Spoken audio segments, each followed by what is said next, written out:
Hello friends, Radhe Radhe. कैसे हैं आप सभी? आशा करती हूँ आप सभी अच्छे होंगे। तो ये 9 तारीख का ब्लॉग है। 9 तारीख को मैंने वीडियो डाली भी थी और ये 9 तारीख के शाम का ब्लॉग है। यही 3:30-4 बजे का टाइम था। तो ये मुझे सूट देना था 10 तारीख को। तो उन्होंने स्पेशली बोला था कि भाभी अगर आप 10 को दे दोगे तो तभी ये सूट को लेना। तो मुझे 10 तारीख को ये पक्का देना ही था। तो मैंने 9 तारीख को कट कर लिया था कि कहीं 10 का कोई भरोसा नहीं है, कहीं और कोई इमरजेंसी काम आ जाए या फिर कोई गेस्ट आ जाए, तो इस वजह से मैंने इसको 10 को ही कट कर लिया था। तो अब मैंने ये सूट तो अलग कट करके रख दिया है और ये पैंट है, तो मैं पैंट कट करके पैंट दीदी के लिए रख दूँगी कि दीदी आएंगी तो दीदी पैंट सिलाई कर लेंगी और जो सूट है वो मैं सिल लूँगी। वैसे दीदी दोनों चीज़ें सिल लेती हैं, पैंट और सूट दोनों चीज़ें सिल लेती हैं। तो कभी ज़रूरत पड़ती है, इमरजेंसी काम होता है तो मैं कटिंग ही करती हूँ, फिर दीदी को ही मशीन पे बिठाती हूँ। तो ये देखिए मैं सूट सिल रही हूँ, दीदी भी आ गई हैं। तो मैंने दी को बोला था, मैंने कहा दी बस सूट सिलने वाला है और अब आप बैठ जाना मशीन पर और मैं अपने और कामों में लग जाऊँगी। तो मेरे को और भी काम हो जाते हैं, घर का खाना भी है, बच्चे भी हैं। तो ये आयु है, आयु भी सो के जगा था। तो सोने के बाद ये देखो मोबाइल में लग गया है कि थोड़ी 5-1 मिनट मोबाइल चलाएगा, फिर दीदी का बेटा आ जाएगा तो उसके साथ ये खेल लेता है। तो ये काफ़ी देर से कह रहा था मम्मी पीयूष कब आएगा, पीयूष कब आएगा। तो मैंने इसको बोला था बेटा बस आने वाला है। तो सो के बच्चे जगते हैं तो थोड़ा बच्चों को लगता है ना कि या तो खेल ले या माँ के पास बैठे रहें। तो मुझे सूट भी देना था तो मैंने इसको गोद में नहीं लिया। मैंने कहा अगर मैं गोद में ले लूँगी तो ये बहुत ज़्यादा फिर लाड़ दिखाने लगता है कि बस मम्मी ने अब गोद में ले लिया था, अब तो बस मुझे मैं मम्मी की गोद से कहीं ना जाऊँ। तो ये बहुत ज़्यादा फिर लाड़ दिखाता है। तो मैंने इसको थोड़ा सा बस प्यार करके मैंने कहा बेटा आप यहाँ बैठो और मोबाइल लो, अभी पीयूष आने वाला है। तो मैंने इसको बस यही बोल दिया कि पीयूष आने वाला है। तो इसको वेट हो रहा था कि पीयूष आ जाए तो मैं पीयूष के साथ खेलूँगा। तो पीयूष दीदी का बेटा है। तो ये देखिए मेरा सूट भी रेडी हो गया है। तो ये मुझे कॉलर वाला सूट बनाना था, तो मेरा सूट रेडी हो गया है। तो अब ये तुरपाई पे चला जाएगा और अब मैं दीदी को बोल रही हूँ कि दीदी अब तुम आके तुम आकर अपना काम कर लो, क्योंकि जो पैंट है वो अब दीदी सिल लेंगी, फिर मैं अब बच्चों के लिए चाय वाय जो भी बनाना है फिर वो काम करूँगी। तो ये 9 को तो मैंने बस इतना ही व्लॉग बनाया था। अब ये 10 तारीख की मॉर्निंग का व्लॉग है। तो 10 तारीख को जब बच्चे स्कूल चले गए थे, मेरे हस्बैंड भी आ गए थे ड्यूटी से, तो वो सो गए थे और भैया हैं वो भी ड्यूटी चले गए थे। तो सुबह मैंने आलू पालक की सब्ज़ी बनाई थी, तो रात को मैंने पालक को उबाल के रख दिया था कि सुबह को थोड़ा जल्दी काम हो जाएगा। तो सुबह मैंने आलू पालक की सब्ज़ी बनाई और इस तरीके से फिर मैं भैया के जाने के बाद मैं अपने किचन के काम में लग गई, क्योंकि झाड़ू पोछे में भी 1 घंटा आराम से लगता है। तो इन लोगों के जाने से पहले ही आज मैंने झाड़ू लगा दी थी, तो बाद में मैंने पोछा लगाया। तो यही 9:45 का टाइम था, क्योंकि जब ये लोग चले जाते हैं ना तो तब मुझे बस एक कप चाय की हुड़क लगती है कि बस मैं 1 कप चाय पी लूँ। भैया 9 बजे निकलते हैं यहाँ से, तो उनके जाने के बाद पहले तो मैंने 1 कप चाय पी, फिर पूरे घर में पोछा लगाया, फिर मैं किचन में आ गई। तो मैं इस तरीके से किचन की क्लीनिंग करती हूँ, क्योंकि अगर कोई भी काम छोड़ दो ना तो वो काम फिर बाद में ना बहुत बड़ा बन जाता है।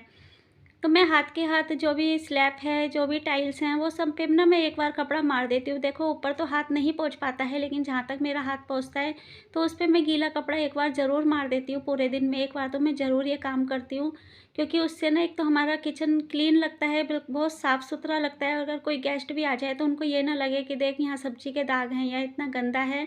तो ये सब मैं नहीं छोड़ती। और ये 1-1 मिनट का काम होता है। अगर एक टाइल्स पे आप एक तरफ भी पूरे उस पे टाइल्स पे कपड़ा मारोगे तो 1 मिनट में वो टाइल्स साफ़ हो जाएगी। लेकिन ये 1-1 मिनट का काम अगर हम बाद पे छोड़ देते हैं ना तो वो बहुत भारी हो जाता है।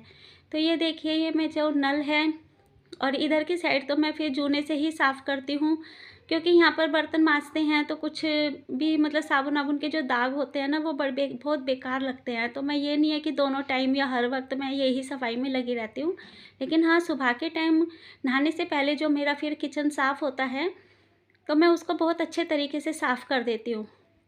क्योंकि यहाँ से देखो अब कोई आ भी जाए तो बहुत अच्छा लगता है, अपने कोई आए या नहीं आए अपने आप को भी बहुत अच्छा लगता है कि हमारा किचन कितना साफ़ लग रहा है।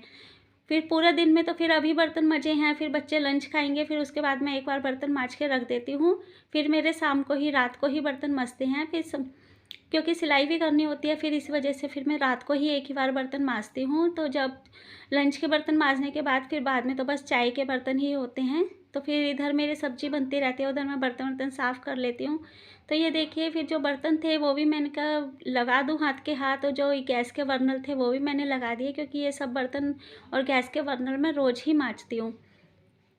और किचन साफ़ होने के बाद जो नीचे जो किचन के ये ड्रॉअर होते हैं, इन पे भी मैं कपड़ा मार देती हूँ। आप यकीन नहीं मानोगे, इन पे कपड़ा मारने में ना, अगर मैं पूरा टाइम बताऊँ ना, तो मुश्किल से इसमें पौन मिनट लगती है। क्योंकि अगर हम रोज़ साफ़ करते रहते हैं ना, तो इसमें ज़्यादा टाइम नहीं लगता है।